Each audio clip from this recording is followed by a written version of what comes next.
For decades, one image defined Hollywood's greatest friendship. Two men laughing as they leaped off a cliff, defying death with a smile. But behind that iconic moment from Butch Cassidy and the Sundance Kid was a story the world never knew. It was a 50-year bond built not just on movie sets and shared fame, but on private battles and unspoken tragedies.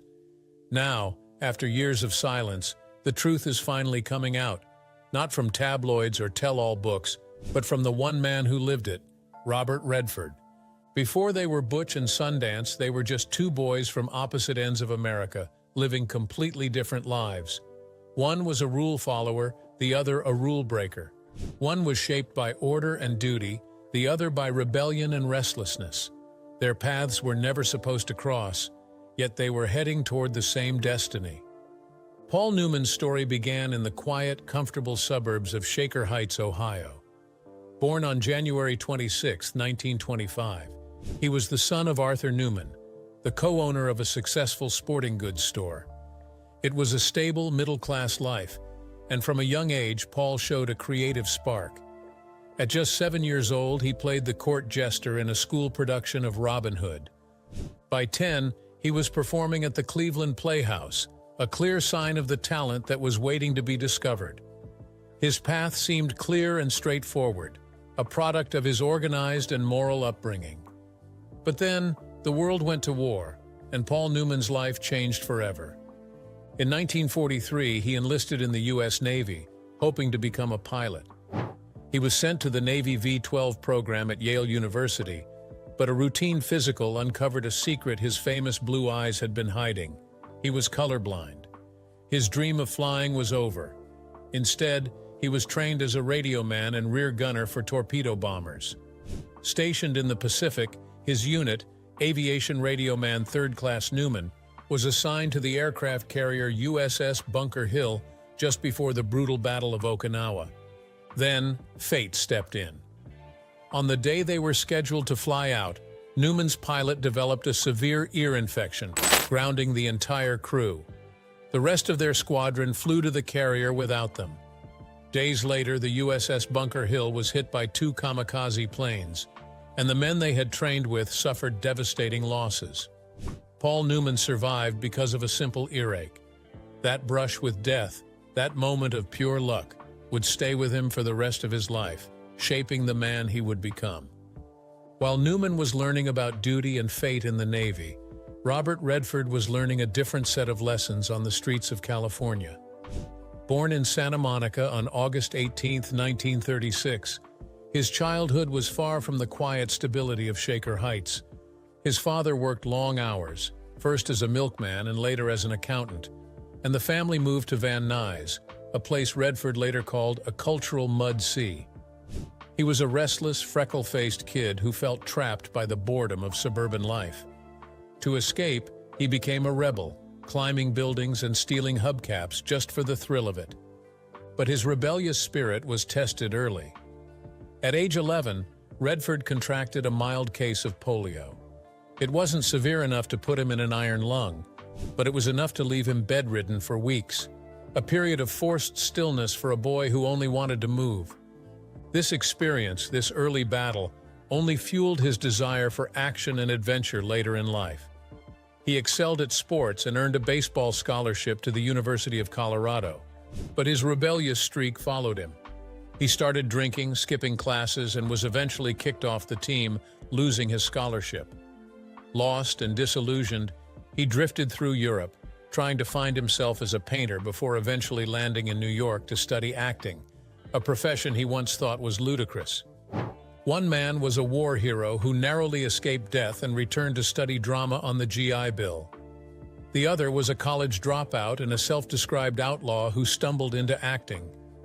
They were two sides of the American coin, forged by completely different fires, and in Hollywood, their two worlds were about to collide. By 1968, Paul Newman was more than a movie star. He was an icon. With films like The Hustler and Cool Hand Luke, he was one of the biggest names in the world. Robert Redford, on the other hand, was a relative unknown. His biggest claim to fame was starring opposite Jane Fonda in the romantic comedy Barefoot in the Park. He was a working actor, but he was far from a star. Then came a script called Butch Cassidy and the Sundance Kid. Redford read it and knew instantly that the part of the Sundance Kid was perfect for him. It tapped into that restless outlaw spirit he had carried his whole life. But the studio, 20th Century Fox, had other plans.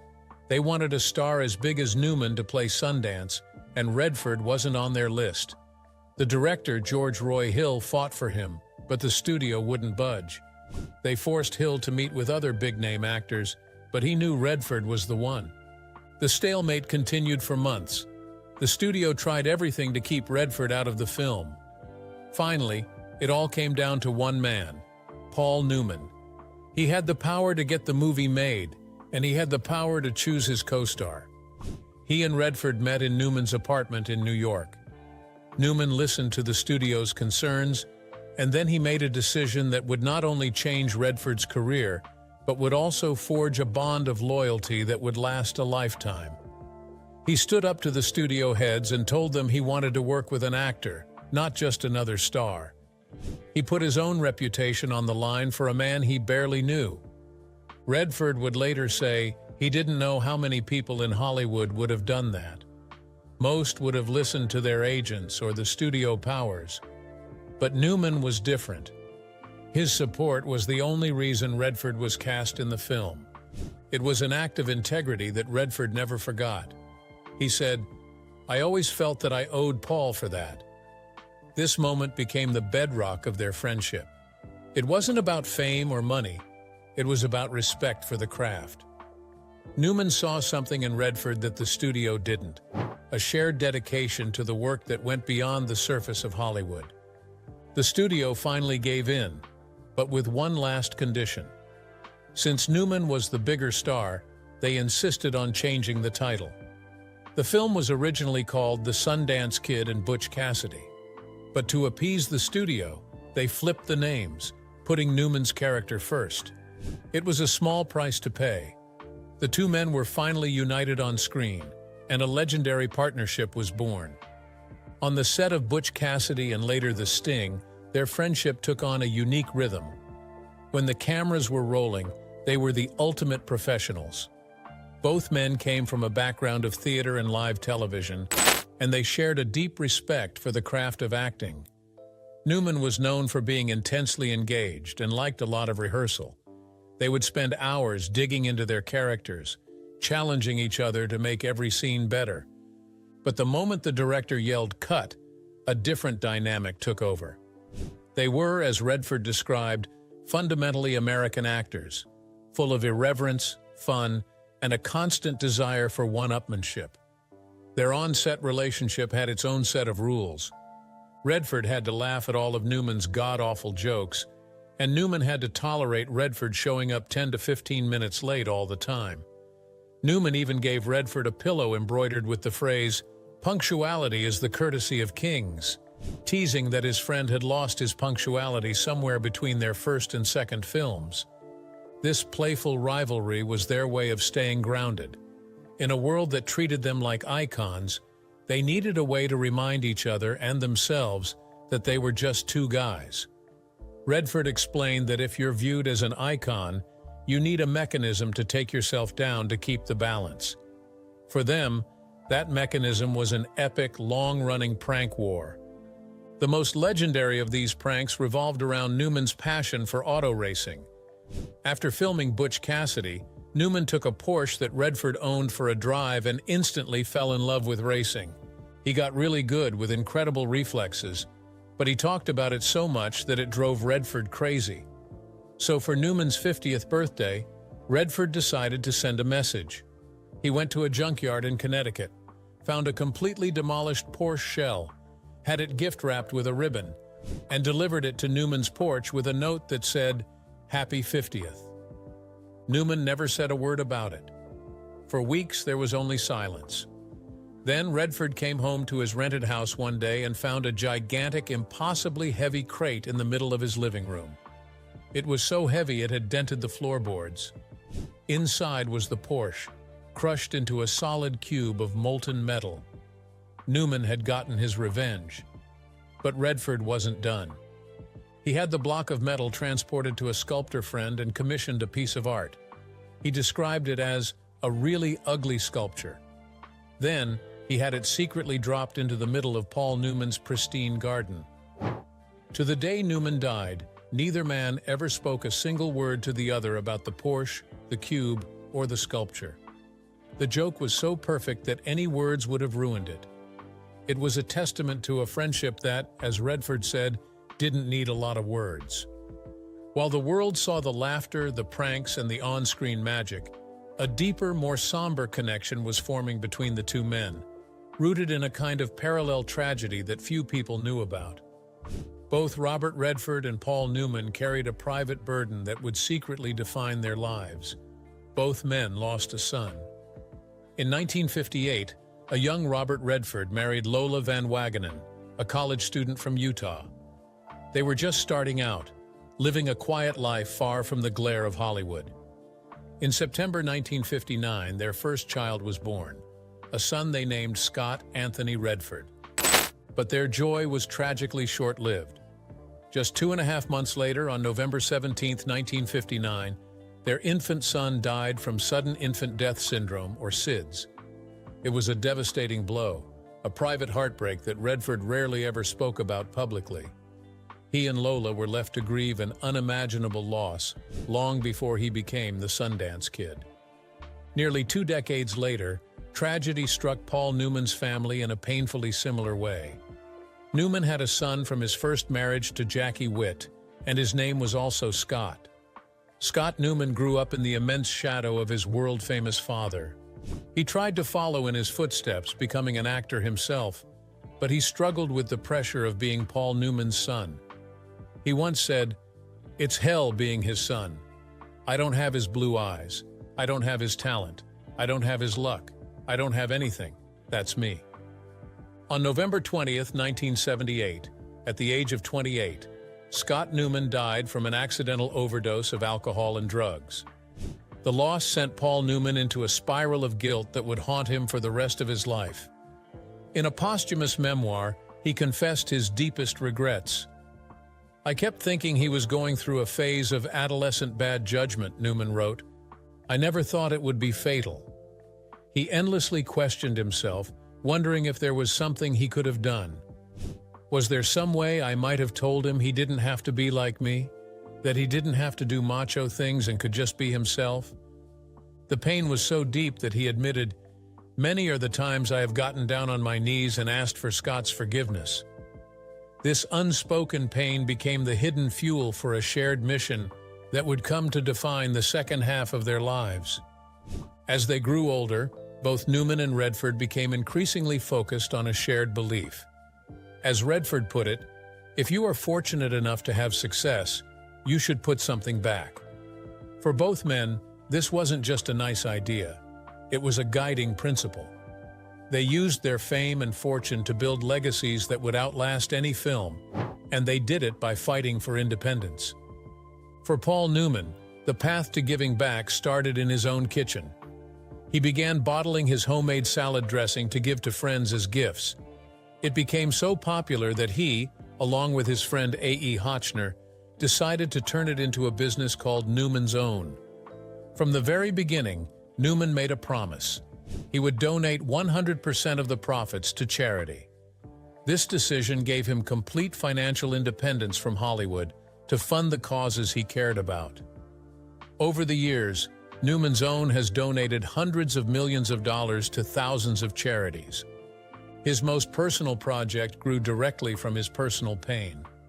In 1988, he founded the Hole-in-the-Wall Gang Camp, a place where seriously ill children could escape their treatments and just be kids. It was a place of fun and mischief, built in memory of a son he couldn't save. The camp grew into the Serious Fun Children's Network, a global community of camps that has helped hundreds of thousands of children and their families. In this work, Newman wasn't an actor playing a hero. He was a hero in a real way. While Newman was building a legacy of charity, Robert Redford was building a legacy of art. He had grown tired of the Hollywood studio system, which he felt stifled creativity and ignored unique voices. So in 1980, he founded the Sundance Institute in Utah.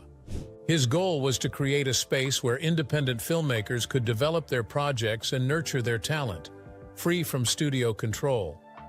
This initiative gave rise to the Sundance Film Festival, which has become the most important platform for independent film in the world, launching the careers of countless directors and writers. Just as Newman created financial independence for his philanthropy, Redford created artistic independence for a new generation of storytellers. They were fighting parallel battles, using their success to empower others. And through it all, they supported each other. They showed up at each other's events and helped each other financially. It was a quiet partnership built on a shared understanding that their true purpose extended far beyond the movie screen. For years, fans clamored for a third film. Why did Hollywood's greatest duo never team up again after The Sting? The truth is, it wasn't for a lack of trying. For more than 13 years, Redford, Newman, and director George Roy Hill actively looked for another script they could do together. But the bar had been set impossibly high. They knew they had captured lightning in a bottle twice, and they refused to make a third film just for the money or the nostalgia. They couldn't find a story that was special enough to live up to the legacy of Butch Cassidy and The Sting. They came close only once. In the late 1990s, Redford acquired the rights to Bill Bryson's book, A Walk in the Woods, a story about two older friends who reconnect while hiking the Appalachian Trail. It seemed perfect, a quiet, character-driven story for two aging icons. Redford brought the project to Newman, but by then his old friend's health was failing. Newman felt he was too old and not physically capable of handling the demands of the role, and he regretfully turned it down. He would only appear in one more live-action film, Road to Perdition, before retiring. The opportunity was lost forever. In the final months of Newman's life as he battled cancer, Redford went to visit him at his home in Connecticut. He knew the deal, and Newman knew the deal. The end was near, but they didn't talk about it. There was no need for tearful goodbyes or grand speeches. Instead, they sat and talked about what was on their minds: the upcoming election, politics, and what needed to be done in the world. Their friendship was real and present, right up to the very end. Paul Newman passed away on September 26, 2008, at the age of 83. The world mourned the loss of a legend. Tributes poured in from everyone. But the statement that mattered most came from his oldest friend. It was short, simple, and powerful. Robert Redford said, "There is a point where feelings go beyond words. I have lost a real friend. My life, and this country, is better for his being in it." In the end, what Robert Redford finally spoke up about wasn't a hidden feud or a dark Hollywood secret. It was the quiet 50-year story of a brotherhood forged in an act of loyalty, tested by fame, and deepened by a grief that only they could understand. The world saw two movie stars, but Redford saw a brother. And in a world of fleeting celebrity, their true, lasting legacy was not just in the iconic films they made, but in the rare and real friendship they shared.